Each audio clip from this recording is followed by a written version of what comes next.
Ram Narayan Ram. Meditation గురించి చాలామంది మాట్లాడతారు, కానీ మేము గమనించిందేంటంటే అసలైన మెడిటేషన్ అంటే ఏమిటో చాలా మంది నిజంగా అర్థం చేసుకోలేరు. మనిషి తన జీవితంలో ఎన్నో తప్పులు చేస్తున్నాడు, కానీ అవి ఏ తప్పులని అతను గుర్తించలేకపోతున్నాడు. ప్రతి మనిషి తన జీవితంలో ఒక లక్ష్యాన్ని నిర్ణయించుకోవాలి, అప్పుడు మాత్రమే అతను ముందుకు సాగగలడు.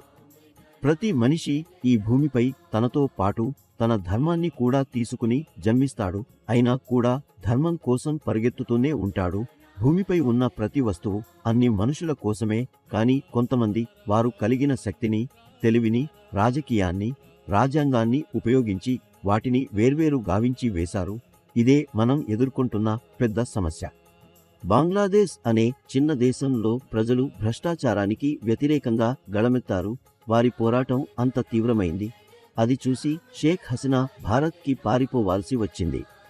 ఒకరోజు బంగ్లాదేశ్, భూటాన్, నేపాల్, పాకిస్తాన్, ఆఫ్ఘనిస్తాన్ ఇవన్నీ చిన్న దేశాలు కలిసి ఒక్కటవుతాయి చూడండి. భూమిపై ఎక్కడ చూసినా యుద్ధాలే. అరబ్ దేశాల్లో, రష్యాలో, ఇజ్రాయెల్లో అన్ని చోట్ల పోరాటాలు జరుగుతున్నాయి. కానీ ఆకాశంలో ఎన్నో నక్షత్రాలుంటాయి, కానీ అవి పోరాడవు. అవన్నీ ఆకాశంలో కలిసి జీవిస్తున్నాయి. మనిషి కూడా ఆకాశంలోనే జీవిస్తున్నాడు. భూమి అనేది సూర్యుని నుండి ఉద్భవించింది. మనిషి కూడా సూర్యుని నుండే జన్మించాడు. భూమి అభివృద్ధి కూడా సూర్యుని వల్లే జరిగింది.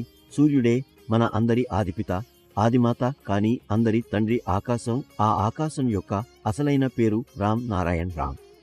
నిజానికి ఈ భూమిపై ఉన్న మనుషులు ప్రకృతిని విడిచి తామే దేవుళ్లమైపోయారు, లేదా దొంగలుగా, దోపిడీదారులుగా మారిపోయారు.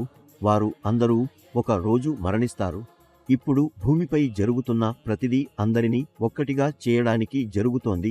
ఎవరైతే వివేకవంతమైన మాట వినదో వారి శరీరం బలహీనమవుతుంది, మనస్సు బలహీనమవుతుంది, హృదయం బలహీనమవుతుంది, శారీరక శక్తి మిగలదు. చివరికి వారు సైతం మృతి చెందుతారు. భూమిపై దొంగల కోసం జైళ్లు ఉన్నాయి, కానీ అతిపెద్ద దొంగ అతను కనబడడు. ముందుకు రాడు. అతనికి ఎందుకు జైలు ఉండదు?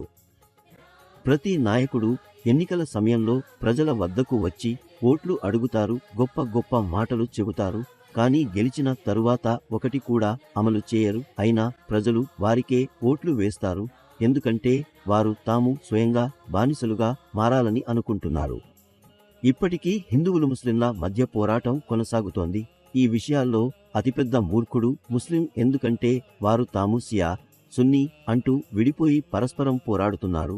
ఈ పోరాటం ఎంతో కాలంగా కొనసాగుతోంది. ప్రజలు ఖురాన్, గీత, మహాభారతంపై చాలా ఉత్సాహంగా ఉంటారు. అయితే ప్రకృతిపై ఎందుకు అలాంటి ఉత్సాహం ఉండదు? మనిషి ప్రకృతిని గౌరవించడు. ఒకసారి ప్రకృతి తన విలువను ప్రజలకు చూపించి తెలిసిపెడితే ఆ రోజు ప్రజలు ఆశ్చర్యపోతారు. ఒక నిజమైన ధర్మగురువుకు ప్రకృతిని అర్థం చేసుకోవడం సులభం.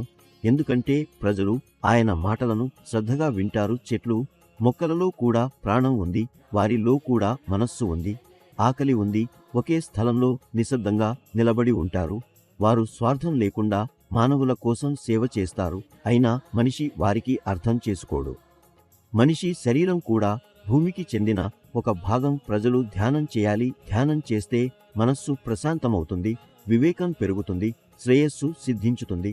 మీరు ఎప్పటికప్పుడు రామ్ నారాయణ్ రామ్ అనే నామస్మరణ చేస్తూ ఉండాలి.